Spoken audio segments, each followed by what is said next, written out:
Assalamualaikum warahmatullahi wabarakatuh. Shalom, salte, Om Swastiastu, Namo Buddhaya, salam kebajikan. Perkenalkan, nama saya Sigit Prabowo Sonbaris, SHMH, NIDN 0018068822, NUPTK 5950666671303032. Saya sebagai dosen pada Prodi S1 Ilmu Hukum Fakultas Hukum Universitas Cendana. Saat ini saya sedang mengikuti sertifikasi dosen gelombang 1 tahun 2026 yang diselenggarakan oleh Kementerian Pendidikan Tinggi, Sains dan Teknologi. Video ini merupakan bagian dari pernyataan diri dosen dalam unjuk kerja Tridharma Perguruan Tinggi atau PDD UKT-PT, khususnya dalam bidang pengajaran. Pada kesempatan ini saya akan memaparkan mata kuliah yang saya ampu sesuai dengan bidang keilmuan hukum pidana, secara khusus pada mata kuliah tindak pidana perdagangan orang. Mata kuliah ini ditujukan untuk mahasiswa program studi ilmu hukum, khususnya pada semester 6 dengan kode mata kuliah HK1625 dengan bobot SKS 2. Mata kuliah ini akan diselenggarakan dalam 16 kali pertemuan tatap muka dengan 3 komponen utama proses pembelajaran, yakni delivery, interaction, and assessment, yang berfokus pada pendekatan student centered learning atau SCL, blended learning, dan diskusi pemecahan masalah secara case method. Asesmen atau sistem penilaian yang saya lakukan dalam mata kuliah ini mencakup asesmen formatif, yang penilaian proses dilakukan melalui kuis, tugas individu, serta penilaian sikap perilaku mahasiswa sesuai RPS, dan selanjutnya asesmen sumatif untuk penilaian akhir berupa ujian tengah semester dan ujian akhir semester. Dalam komposisi penilaian mencakup kuis yang bobotnya adalah 10%, aktivitas partisipatif yang bobotnya adalah 25%, hasil proyek bobotnya 25%, serta ujian tengah semester bobotnya 15%, tugas bobotnya 10%, serta di akhir ujian akhir semester bobotnya 15%. Materi perkuliahan dapat diunduh melalui website Siadik Nona pada bagian add link maupun melalui WhatsApp di grup kelas. Mata kuliah ini membahas 10 materi pokok terkait sejarah perdagangan orang, dasar hukum pengaturan perdagangan orang, pengertian tindak pidana perdagangan orang, jenis bentuk perdagangan orang, dan unsur-unsur tindak pidana perdagangan orang, tindak pidana perdagangan orang yang diatur dalam Undang-Undang Nomor 21 Tahun 2007 tentang pemberantasan tindak pidana perdagangan orang, pidana dan pemidanaan bagi penyelenggara negara yang melakukan tindak pidana perdagangan orang, selanjutnya pembujukan yang gagal, percobaan, pembantuan, permufakatan jahat dan perbuatan berlanjut, pertanggungjawaban pidana korporasi dalam tindak pidana perdagangan orang, tindak pidana perdagangan orang oleh kelompok terorganisir, selanjutnya pemberantasan pidana jika korbannya adalah anak, dan yang terakhir tindak pidana lain yang berkaitan dengan tindak pidana perdagangan orang. Referensi yang saya pakai atau saya gunakan dalam mata kuliah ini ada beberapa buku referensi utama yang menjadi dasar keilmuan dan sejumlah buku referensi pendukung terbaru dari para ahli khususnya yang berkaitan dengan tindak pidana khusus atau yang dalam hal ini berkaitan dengan tindak pidana perdagangan orang, serta peraturan perundang-undangan yang berkaitan dengan perdagangan orang, sehingga diharapkan mahasiswa mampu mengikuti perkembangan. CPL atau capaian pembelajaran lulusan pada mata kuliah ini telah tertuang dalam rencana pembelajaran semester atau RPS yang meliputi mampu bersikap disiplin dan taat hukum sesuai dengan nilai-nilai Pancasila, selanjutnya menjunjung tinggi nilai-nilai kemanusiaan dan berkontribusi dalam penyelesaian permasalahan-permasalahan hukum, selanjutnya memiliki integritas dan tanggung jawab atas pekerjaan di bidang hukum, selanjutnya mampu mengidentifikasi isu-isu hukum lokal, nasional, dan global, selanjutnya mampu menerapkan pemikiran logis, kritis, sistematis, dan solutif. Yang berikut, mampu mengambil keputusan secara tepat dalam penyelesaian masalah bidang hukum, serta yang terakhir, mampu mengaplikasikan ilmu hukum dalam menyelesaikan persoalan hukum baik nasional dan global.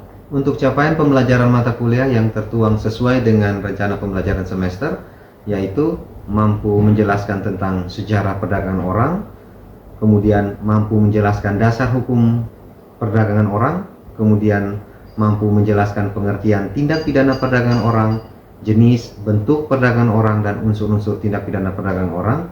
Selanjutnya mampu menjelaskan tentang tindak pidana perdagangan orang dari pasal 1 sampai pasal 6 Undang-Undang Nomor 21 Tahun 2007 tentang tindak pidana perdagangan orang.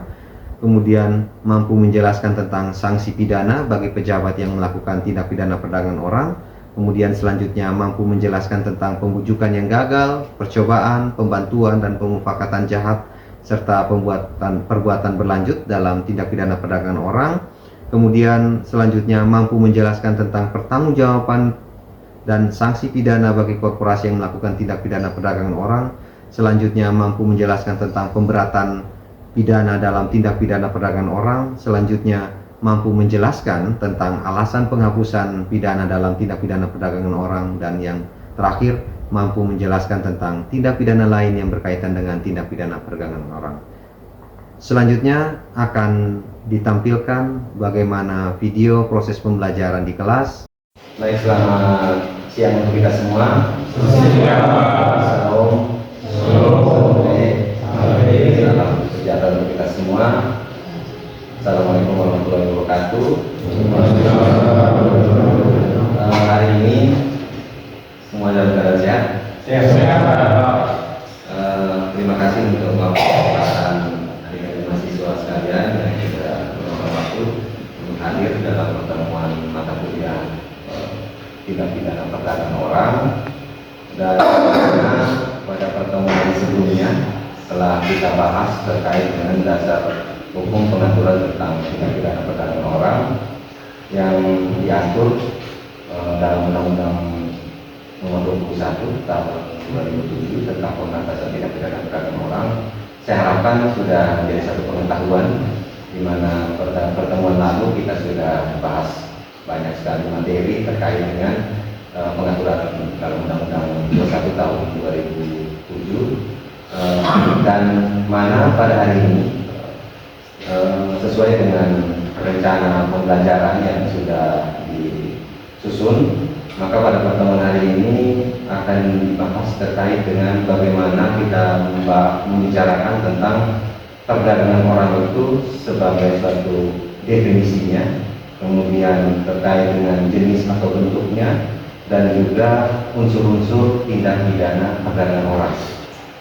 Jadi dalam pertemuan hari ini ada beberapa hal. Saya lihat ada dua definisi, dua definisi yang penting untuk Anda ketahui dari apa itu perdagangan orang. Saya mengambil satu definisi dari Protokol Palermo, yang mana pada Protokol Palermo itu memberikan suatu definisi terkait dengan perdagangan orang atau dengan istilah human trafficking. Pada Protokol Palermo secara dalam pengertian atau yang sudah diterjemahkan itu memberikan suatu definisi atau pengertian perdagangan orang adalah perekrutan, pengangkutan, pemindahan atau penerimaan orang dengan cara mengancam atau menggunakan kekuatan atau dari paksaan, penculikan, penipuan, penyalahgunaan kekuasaan atau posisi yang tidak dapat dipertanggungjawabkan dari pemberian atau penerimaan dari pembayaran untuk mencapai persetujuan atas diri seseorang untuk dapat memiliki kontrol atas orang lain untuk tujuan eksploitasi. Eksploitasi harus mencakup sekurang-kurangnya pengaturan terkait kejahatan perdagangan orang atau lebih khusus kepada tindak pidana perdagangan orang atau delik perdagangan orang. Ada beberapa istilah penting yang pastinya harus Anda pahami. Pada pertemuan lalu sempat kita sudah memberikan suatu pembahasan dasar kenapa, alasan kenapa undang-undang ini penting untuk diadakan. Nah, setelah diatur di dalam Undang-Undang 21 Tahun 2007 tentang perdagangan orang ini, istilah-istilah penting ini yaitu yang pertama yang harus kita ketahui yaitu korban. Korban, siapa itu korban?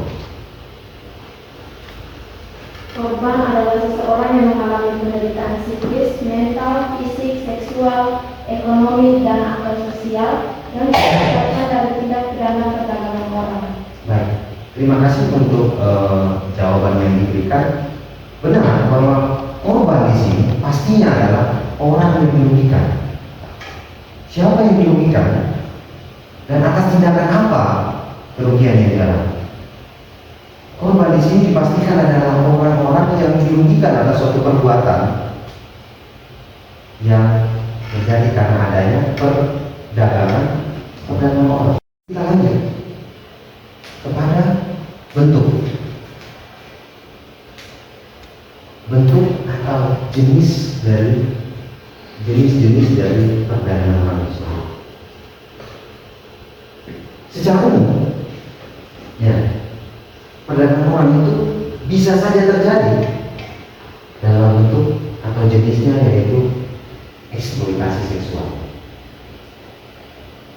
Kemudian bisa juga dalam bentuk atau jenis kerja paksa. Bisa juga dalam bentuk atau jenis yaitu perbudakan dalam rumah tangga.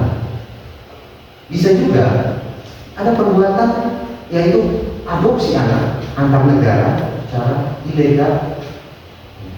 Bisa juga pengantin pesanan tentang eksploitasi doang. Ya.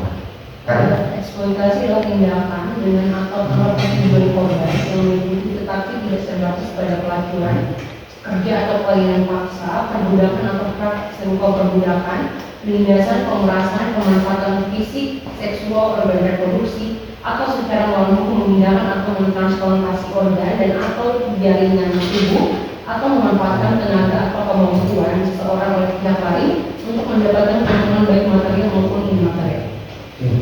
Baik, berarti terima kasih untuk Karin. Dengan penjelasannya kita baru tahu bahwa sebenarnya oleh undang-undang itu telah menentukan secara limitatif apa yang dimaksud dengan eksploitasi dan batasan dari perbuatan yang dikategorikan sebagai eksploitasi. Sehingga jelas bahwa jika dikatakan ada perdagangan orang, maka harus ada 3 unsur ini. Yang pertama adalah baik perbuatan, sarana atau cara, dan tujuan. Untuk memahami lebih jauh tentang bagaimana unsur-unsur ini bisa terpenuhi dari suatu perbuatan yang terindikasi adalah suatu perdagangan orang ataupun tidak, saya menyiapkan video. Video ini saya harapkan untuk Anda bisa simak, sehingga dengan nantinya setelah Anda melihat video ini, Anda bisa memberikan suatu analisis terkait dengan apakah ya, perbuatan yang ditampilkan dalam video ini sebagai suatu perbuatan yang dapat dikategorikan sebagai tindak pidana perdagangan orang. Baik, mari kita saksikan video untuk dapat bisa didengar bersama.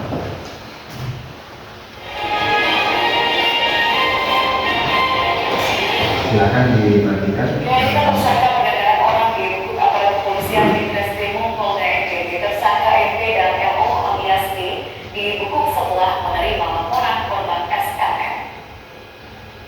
2 orang wanita ini menjadi tersangka pelaku tindak pidana perdagangan orang di Kota Kupang. Kedua wanita ini berinisial MP dan LO alias D dibekuk aparat Satuan Direktorat Kriminal Umum Polda NTT setelah melakukan tindak pidana perdagangan orang atas nama Sisti Meratinai asal Timor Tengah Selatan. Baik, saya lanjutkan untuk dapat melihat tampilan video kedua. Tito mengungkapkan gelombang produksi Rohingya yang masuk ke Aceh secara ilegal dikoordinir oleh sindikasi penyelundupan manusia. Hal itu dibuktikan dengan asal mereka dari kamp pengungsi di Bangladesh, memiliki kartu NKCR dan masuk ke Indonesia secara ilegal dengan membayar uang 7 hingga 17 juta per orang kepada sindikasi jaringan penyelundupan manusia yang dikendalikan dari Bangladesh. Polda Aceh mendapatkan informasi bahwa kedatangan pengungsi Rohingya ke Aceh seperti terorganisir dan berani. Tampilan video yang sudah kalian saksikan, ada 2 kasus yang menjadi contoh kasus yang nanti saya kalau boleh minta dari mahasiswa silakan dari 2 gambaran video tadi apa yang bisa Anda berikan suatu analisis terhadap kaitannya dengan pemahaman materi yang sekarang kita bahas, yaitu menyangkut unsur-unsur tindak pidana perdagangan orang. Mungkin ada yang bisa memberikan satu gambaran terkait dengan dua tampilan video ini. Apakah dua kasus ini memenuhi unsur tindak pidana perdagangan orang, ataukah dari dua kasus ini unsur-unsur tindak pidana perdagangan orang itu tidak terpenuhi? Silakan. Baik, saudara Bapak, silakan. Baik, atas kesempatan yang menurut saya, sebenarnya saya ini menjawab pertanyaan apakah kasus tersebut dalam negeri unsur-unsur tindak pidana perdagangan orang. Nah, saya kan berfokus pada kasus yang pertama. Tadi saya lihat di sini itu pelakunya ada MP dan MO. Nah, mereka ini merekrut orang-orang sejak bulan Maret dan menampung serta mengirim 5 orang menuju ke Jakarta ke Yayasan Gajah dan perbuatan ini dilakukan secara ilegal dengan tujuan bikin keluarga dan berpotensi untuk dieksploitasi, dan memang yang dieksploitasi.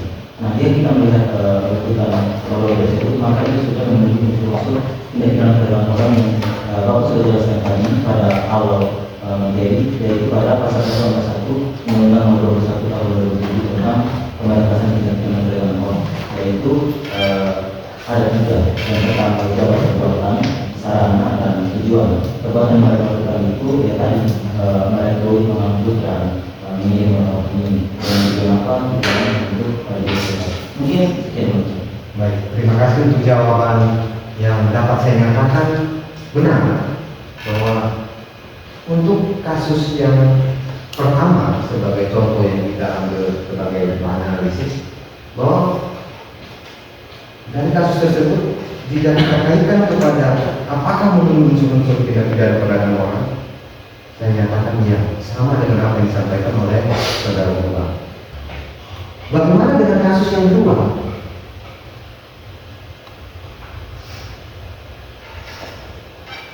Bagaimana dengan kasus yang kedua? Silakan. Ada yang bisa memberikan satu analisis terkait dengan hal tersebut? Silakan. Karim. Kalau menurut saya dari kasus yang kedua ini kan terkait dengan kesimpulan dari Undang-Undang Aceh. Menurut saya itu tidak termasuk tindak pidana perdagangan orang, karena yang satu yang pertama unsur perbuatan memang ada. Itu yang terpenuhi itu adalah pengiriman pemindahan seorang dari luar negeri masuk ke wilayah Indonesia, itu terpenuhi. Tapi untuk sarana percayaan tidak ada unsur pemaksaan dan lain-lainnya. Dan untuk tujuan eksploitasi juga tidak terbukti. Jadi hanya yang terbukti itu unsur perbuatan. Jadi menurut saya itu lebih condong kepada pelanggaran hak untuk imigrasian nomor 6 tahun 2011. Baik. Terima kasih untuk jawabannya, Karim. Benar. Saya sepakat, dan juga memang jawaban itu adalah benar, bahwa sebenarnya kasus posisi yang kedua itu tidak terindikasi ada terpenuhinya unsur tindak pidana perdagangan orang yang berkesesuaian dengan ketentuan pasal 1 angka 1 Undang-Undang Nomor 21 Tahun 2007 tentang pemberantasan tindak pidana perdagangan orang. Tapi dia lebih kepada bagaimana perbuatan tadi sebenarnya memenuhi unsur ketentuan undang-undang tentang keimigrasian, di mana yang terjadi adalah bukan tindak pidana perdagangan orang, tapi people smuggling atau penyelundupan manusia. Saya bisa memberikan waktu kepada Anda jika ada yang mungkin masih menginginkan untuk penjelasan lebih terkait dengan materi yang sudah kita bahas tadi. Ada waktu saya buka untuk kita bisa berdiskusi. Mungkin ada pertanyaan, ya, ada hal yang ingin diminta penjelasan lebih, silakan. Mungkin izin baik, Pasel, silakan. Izin bertanya, Bapak. Baik.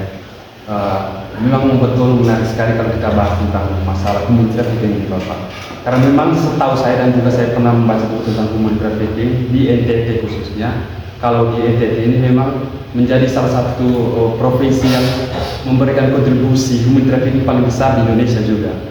Juga ketika saya mencari data terbaru TPPO, korban TPPO itu ada 2.265 korban TPPO 5 tahun terakhir. Juga kemarin kalau teman-teman baca juga tanggal 28 Juli kita kemarin 2026 itu dari tim di Transpolda TPO NTT itu ada menggagalkan keberangkatan 5 orang calon pekerja migran yang akan berangkat ke Malaysia Bapak. Nah, berdasarkan permasalahan tersebut, saya melihat adanya suatu tantangan di sini Bapak. Banyaknya pekerja migran di NTT yang menjadi korban perdagangan orang. Ada kenyataan bahwa baik korban maupun keluarga itu telah memberikan persetujuan bahkan menerima uang atau barang dari agen perekrut. Terus pertanyaan mendasar saya atas permasalahan tersebut, apakah dengan dikendaknya perbuatan tersebut dapat menjadikan seorang yang dirugikan atas perbuatan tersebut masuk dalam korban TPPO atau dengan kata lain tidak dapat dikatakan TPPO? Terima kasih Bapak. Baik, terima kasih untuk pertanyaan yang sudah diberikan oleh Saudara Axel. Baik sekali. Lalu kita tahu bahwa memang menjadi satu kenyataan dan kita sudah mengetahuinya bahwa di NTT itu menjadi pemasok tenaga kerja migran ke luar negeri. Banyak sekali warga NTT yang mengadu nasib keluar negeri untuk menjadi pekerja migran. Tapi yang menjadi satu yang miris adalah banyak juga pekerja migran asal NTT menjadi korban dari suatu tindakan orang lain yang mana memanfaatkan mereka, sehingga terindikasi bahwa mereka adalah sebagai korban TPPO. Pada kenyataannya, saat mereka itu direkrut, ini yang tadi menjadi pertanyaan dari Saudara Axel, bahwa saat mereka direkrut oleh agen telah memberikan sesuatu, baik dalam bentuk uang maupun materi barang lain, dan juga si korban atau keluarga korban sudah menerima, atau bisa saja terjadi korban atau keluarga korban itu yang berinisiatif meminta bantuan seseorang agen itu untuk dia diberangkatkan ke luar negeri. Nah, pertanyaannya adalah apakah dengan adanya suatu persetujuan dari korban atau keluarga korban itu, maka dapat dikatakan ada suatu tindak pidana perdagangan orang atau tidak ada suatu tindak pidana perdagangan orang yang terjadi. Bahas bersama, kita diskusikan bersama. Saya harapkan bahwa dengan materi yang saya sampaikan ini dapat memberikan suatu pengetahuan pemahaman kepada adik-adik mahasiswa terkait dengan apa itu perdagangan orang secara definisi. Yang kedua, bagaimana bentuk dan jenis daripada perdagangan orang. Dan yang ketiga, bagaimana menguraikan unsur-unsur tindak pidana perdagangan orang, sehingga nantinya setelah Anda memahami tentang ketiga konsep materi tadi, Anda punya satu gambaran tentang apakah perbuatan-perbuatan yang ada di lingkungan sekitar saya, baik sebagai mahasiswa, baik sebagai anggota masyarakat. Anda bisa melihat dan mengukur apakah perbuatan ini dapat dikategorikan sebagai perdagangan orang atau bukan sebagai perdagangan orang. Dengan melihat apa? dengan melihat kembali bagaimana pengaturannya di dalam Undang-Undang 21 Tahun 2007 tentang pemberantasan tindak pidana perdagangan orang, sehingga Anda bisa menentukan apakah perbuatan itu memang benar adalah sebagai perbuatan tindak pidana perdagangan ataukah bukan. Itu menjadi catatan saya untuk hari ini, untuk saya bisa sampaikan kepada adik-adik mahasiswa. Saya harapkan pada pertemuan hari ini sudah ada satu pengetahuan pemahaman yang Anda miliki menyangkut perdagangan orang ini, khususnya definisi, bentuk, dan juga unsur-unsur. Selanjutnya pada pertemuan berikutnya akan kita bahas lebih mendalam. Ada satu pesan saya untuk kita semua yang telah mempelajari hari ini, bahwa sebenarnya kalau kita melihat kejahatan perdagangan orang ini menjadi biasa, sudah terbiasa kita mendengar perdagangan orang ini. Karena ITB tadi saya katakan, atau sudah kita ketahui bersama, menjadi tempat di mana banyak korban itu berasal.